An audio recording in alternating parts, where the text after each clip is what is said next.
the link between e-cigarette use and the shift to tobacco smoking. Okay, now it says here that the baseline e-cigarette use was associated with higher odds of tobacco smoking at 6 months and 12 months follow-ups.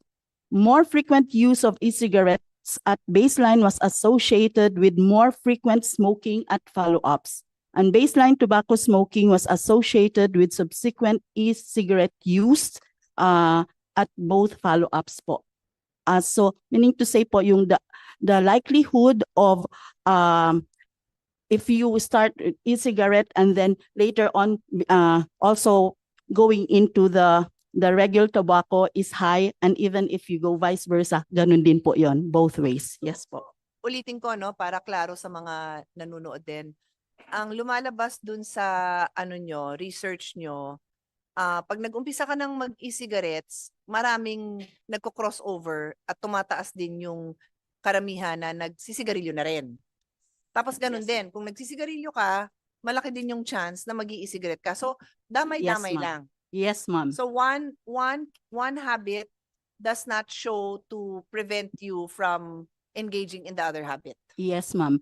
And if you're going to look at the impact or effects of this, based on the IHME Global Burden of Disease study in 2021, tobacco is among the leading preventable causes of death in the Philippines. And in fact, it is second. It is second to dietary risk in 2021. So malaki talaga siya as a risk factor, ma'am. Thank you po. So that's your presentation for now. Thank you so Yes, much, ma'am. Yusek Balboa. Okay.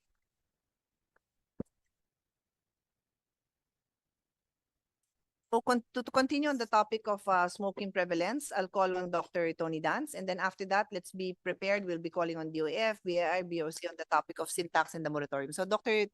Dance, the floor is yours. Thank you, Madam Chair. Good morning, everyone. May I ask permission to share my slides on the Zoom link? Is that okay? Yeah. So we're proposing, Madam Speaker, we're raising 5 points about the problem of tobacco. And we have 5 resource speakers for each of these points. They're very brief presentations. So if okay with you. Yes, yes.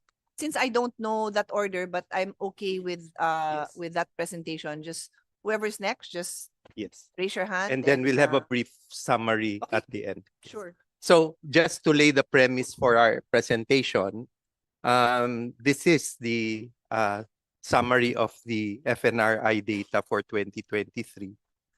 If we remember, the prevalence of current smoking here in the red line has been more or less steady between 30 to 35% since the 1980s. Also the prevalence of never and former smokers. Each timeline here, when the FNRI does its survey, totals 100%. So it's you're either a never smoker, a current smoker, or a former smoker.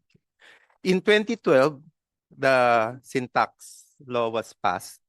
And this is what happened to the prevalence of former smokers. When we initially looked at the data, we were afraid kasi we expected a rise in former smokers, which we did not see, with very small.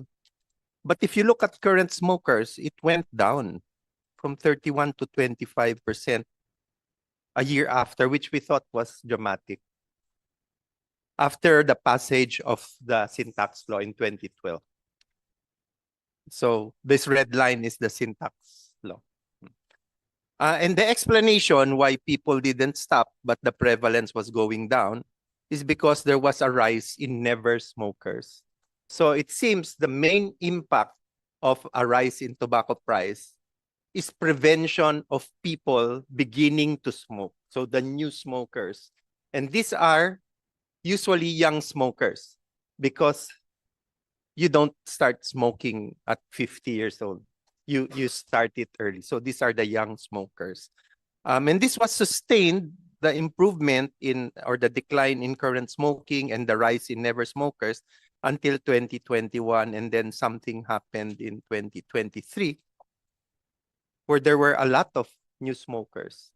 So there was a decline in never smokers, a rise in the prevalence of smoking, and a rise in former smokers. I'm going to skip some slides here. If in absolute numbers, let's forget about prevalence. How many smokers were there through that time period? Before tobacco tax was approved, about 17 million. And after 2023, we're back to 17 million smokers. In just 1 year, we lost the gains of more than 10 years of tobacco tax implementation. And so for the presentations, Madam Chair, we'd like to address a bill proposed at the House, House Bill 11278, authored by Representative Singson Mihan, Albano, Barbas, Salot, Chungalao, Nograles Almario, which proposes a moratorium on the annual increases in tobacco tax. We are very worried about this because while they attribute the rise in smoking to smuggling, there are actually many factors that have led to that. So one would be smuggling, but also the vape, we call it the vape liberalization, not the vape regulation law, increases because vape has an opposite effect when taken by smokers and non-smokers. When taken by smokers, there's a possibility, contestable, that it might help you stop smoking.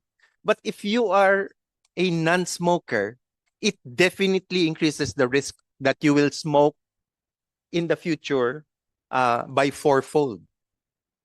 So we warned when this was passed that we are going to see a rise in smokers in 2023 because of the liberalization of access. Remember, we lowered the age, we increased the number of flavors allowed, and this is an attraction to the youth. No? So also income growth, I think, is far greater than the inflation through which our tobacco tax is indexed. So this is not accounted for in our annual adjustment. So we are really worried. My presentation this morning is to try to bring back the discussion to health. Kasi revenue lang ang pinag-uusapan natin. Let's bring back the discussion to health. So very quickly, I'd like to discuss the burden, health burden caused by tobacco, which the Singson-Mihan bill ignores. So I'll quickly give you how do we know that tobacco causes certain diseases? We do this through cohort studies. For example lang naman to, Ide et al. Studied 20,000 healthy smokers and followed them up for the next 5-10 years to find out how many developed oral cancer. Nakakakilabot tingnan, di ba? But that's one of the diseases caused by tobacco. And they've also tried to find out how many did not develop oral cancer. They were all healthy at the start. And then they studied 57,000 healthy non-smokers with the same endpoints. And this is what they found. If you don't smoke, 37 in 100,000 will still develop oral cancer. But if you smoke, it goes up 152 per 100,000. That's a fourfold increase. It's called the relative risk. So we know 4.1 increase in oral cancer. But there are 20 other cancers caused by tobacco. You name it from head to foot. It's probably related to smoking, including the top-notcher, lung cancer, which is a 13 and 11-fold increase in men and women, respectively. It also leads to cardiovascular and renal disease, yung ischemic heart disease and stroke, almost a 5-fold increase, which is more than the contribution of diabetes and hypertension. It leads to problems in pregnancy and childbirth. It leads to problems in the elderly, Alzheimer's, osteoporosis, and fractures, lung diseases, COPD is 10